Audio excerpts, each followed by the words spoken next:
हम बात कर रहे थे प्रेजेंट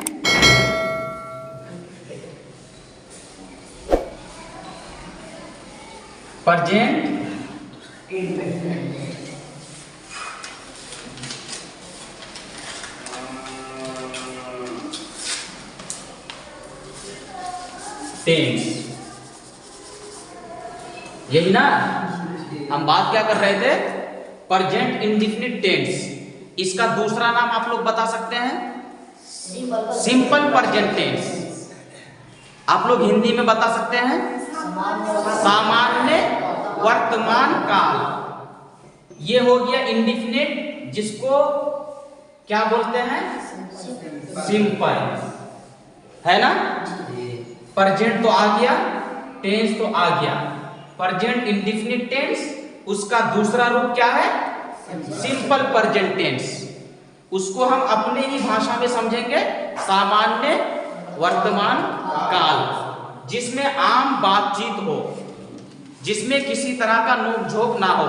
मैं नहीं करता हूं, वो ना, हाँ, वो सब बाद में आएगा। वो सब हम बाद में बात करेंगे। पहले हम साधारण बात करेंगे।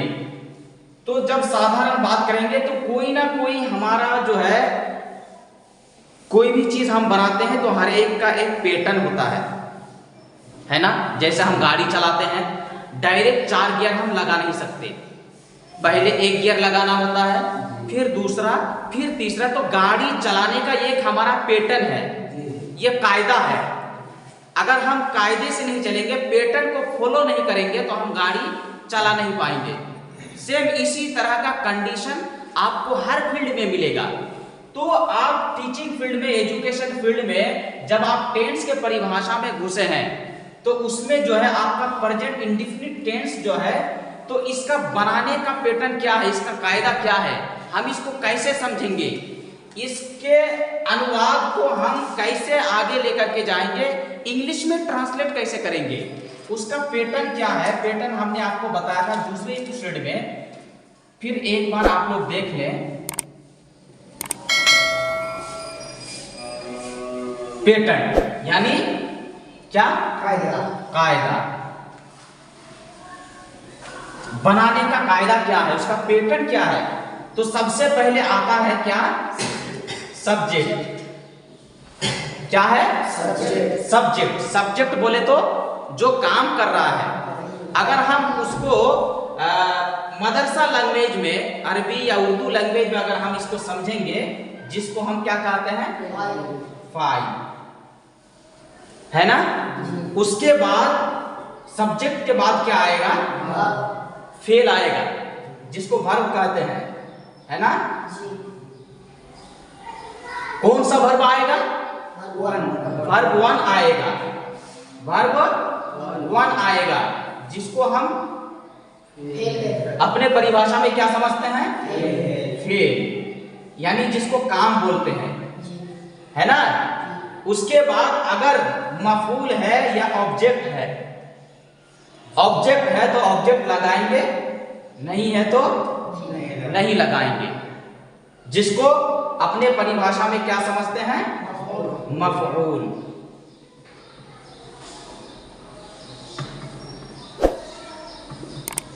यही ना, यानी जिस पर काम वाकई हुआ हो। जो अगर हम बाजार जाएं या कहीं और जाए, जिस पर काम हुआ हो, उसको मफूल या ऑब्जेक्ट बोलते हैं। जैसे अगर हम कहेंगे मैं बाजार जाता हूं, तो बाजार हमारा क्या हो गया? ऑब्जेक्ट हो गया। इसी को ले लीजिए आप, मैं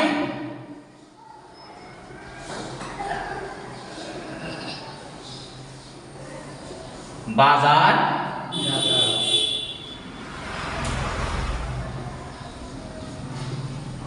जाता हूं। यह प्रेजेंट इंडेफिनिट टेंस का आपका जो पैटर्न आ गया।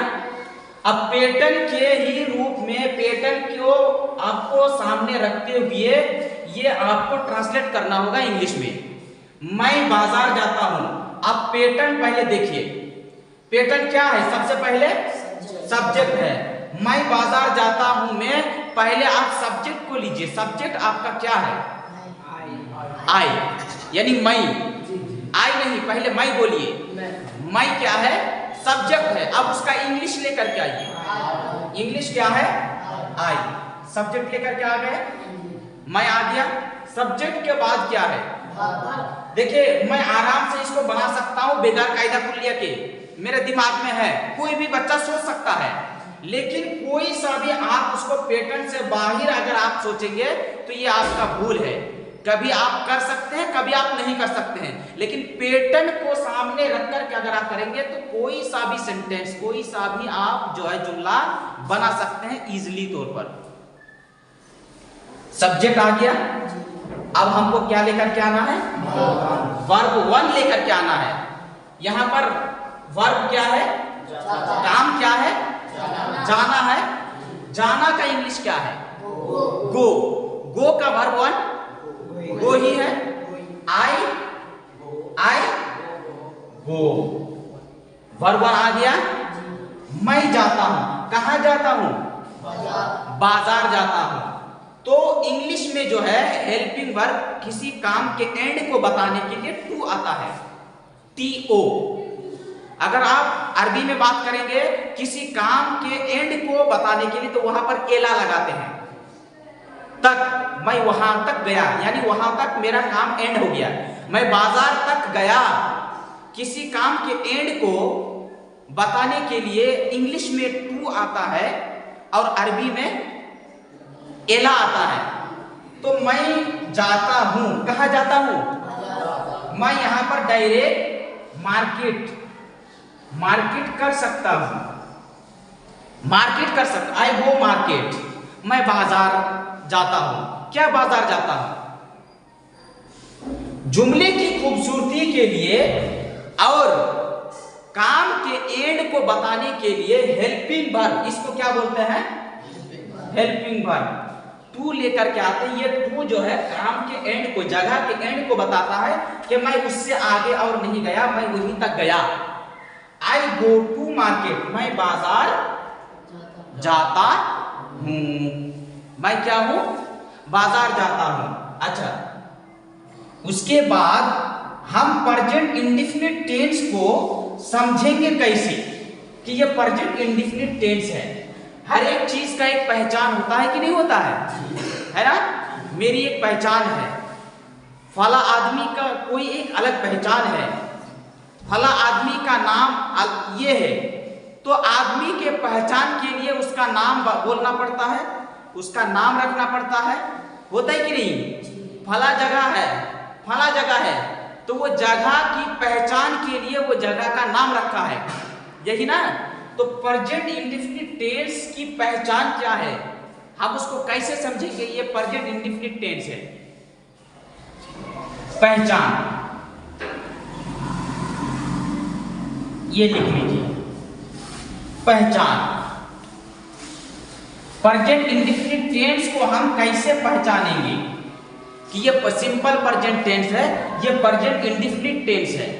कैसे पहचानेंगे? पहचान क्या है कि उसके आखिर में क्या होगा? ता है, ती है,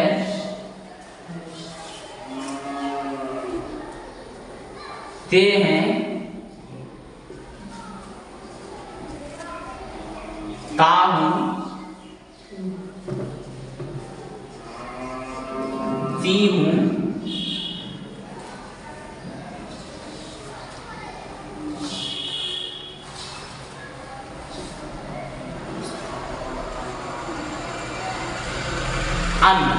अन्न कर दीजिए। ये क्या है? प्रेजेंट इंडेफिनिट टेंस या सिंपल प्रेजेंट टेंस की पहचान है। कोई सा भी आप वाक्य देखेंगे हिंदी में, उसका अनुवाद करना है, उसका ट्रांसलेट करना है इंग्लिश में, तो वो आप देखेंगे जुमला देख करके, वाक्य देख करके, आप सेंटेंस देख करके समझ जाएंगे कि ये कौन सा टेंस में आएगा। ये पहचान है, ता है, ती है, ते हैं, ता हूं, ती हूं। जैसे मान के चलिए, अगर आप फॉर एग्जांपल इसको आप लिखेंगे, मैं बाजार जाता हूं, मैं लिखता हूं, मैं पढ़ता हूं, मैं खत लिखता हूं, मैं खाता हूं, मैं सोता हूं, मैं रोता हूं। वह लिखती है, वह लिखता है, वह जाता है, वह सोता है, वे लोग बाजार जाते हैं, वे लोग स्कूल जाते हैं, बच्चा पढ़ता है। तो इस तरह का जो सेंटेंस आपके सामने आएगा, ये ता, ते, थी, ये सब चाहे आपका लड़का हो, लड़की हो या अनेक, एक से अनेक हो, लड़का या लड़की या कोई सा भी मर्द, जिस वाक्य के अंत में आपका ता, ते, ती ये सब होगा, उस वो जो है आपका प्रेजेंट इंडेफिनिट टेंस के कैटेगरी में जाएगा। जैसे मान के चलिए फॉर एग्जांपल,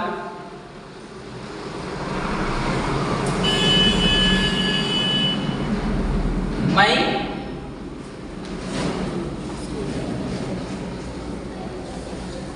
सोता हूं, मैं सोता हूं।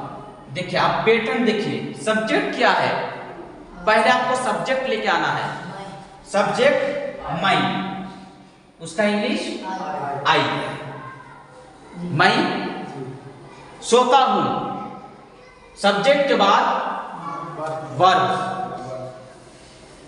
वर्ब कौन सा लेकर के आना है, वर्ब वन लेकर के आना है। सोना, सोना की इंग्लिश स्लीप मने सोना, उसका वर्ब वन क्या है, स्लीप, आई स्लीप, कंप्लीट, काम खत्म। इसका pattern subject plus verb, object है तो लगाएंगे वरना नहीं। आई स्लीप, मैं सोता हूं।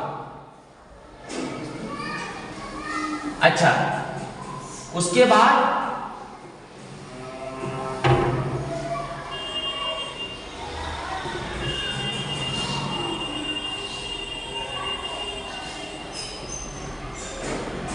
मैं खेलता हूं,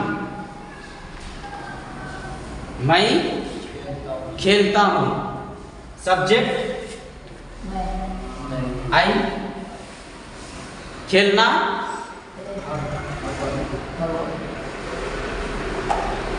आई प्ले, मैं खेलता हूं।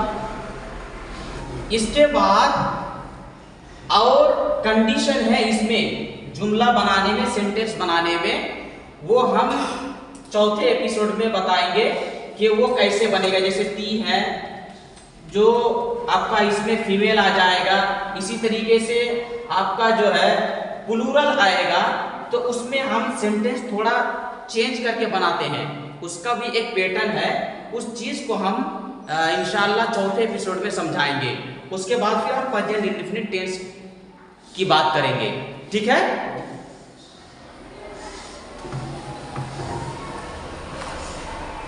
हेलो गाइस, तो आपको अगर किसी तरह का कंफ्यूजन अगर प्रेजेंट इंडेफिनिट टेंस को समझने में है या कुछ समझ में नहीं आया तो आप कमेंट सेक्शन में जरूर बताएंगे। और वीडियो अगर आपको पसंद आता है या इस तरह का आपको ये पैटर्न समझाने का पैटर्न अगर आपको अच्छा लगता है तो आप वीडियो को लाइक कीजिएगा, कमेंट कीजिएगा, वीडियो को शेयर करना ना भूलिएगा। और सबसे खास बात यह है कि अगर आप हमारे चैनल पर नए हैं तो चैनल को सब्सक्राइब करना ना भूलिएगा। थैंक यू, शुक्रिया।